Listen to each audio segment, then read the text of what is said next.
નમસ્કાર મિત્રો, મારી ચેનલમાં તમારું સ્વાગત છે। મિત્રો, હિન્દી સિનેમા જગત માટે એક અત્યંત દુઃખદ સમાચાર અને આઘાતજનક સમાચાર સામે આવ્યા છે। સત્તાવાર ત્યારે પારિવારિક અહેવાલો મુજબ પ્રખ્યાત અભિનેતા ત્યારે દેવ આનંદના પુત્ર અને જાણીતા ફિલ્મ નિર્દેશક સુનિલ આનંદનું 70 વર્ષની વયે લંડનની એજ હોસ્પિટલમાં દુઃખદ નિધન થયું છે, જ્યાં તેમના પિતા અને દેવ આનંદે પણ અંતિમ શ્વાસ લીધા હતા।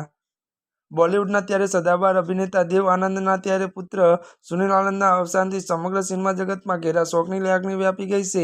પરિવાર વતી ત્યારે સત્તાવાર નિવેદન જારી કરીને આ દુઃખદ સમાચારની પુષ્ટિ કરવામાં આવી છે।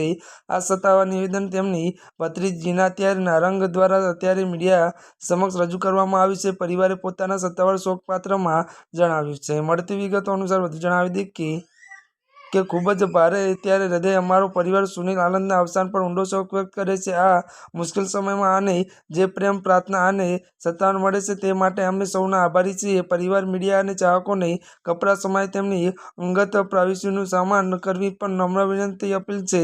જો કે પરિવાર હજુ સુધી તેમના અવસાનનું સચોટ તબીબી કારણ કે અંતિમ સંસ્કારની વિગતો જારી કરી નથી। અત્યાર માટે બસ આટલું જ। અમારી ચેનલમાં નવા હોય તો અમારી ચેનલને લાઇક, શેર અને સબસ્ક્રાઇબ કરી દેજો। ધન્યવાદ।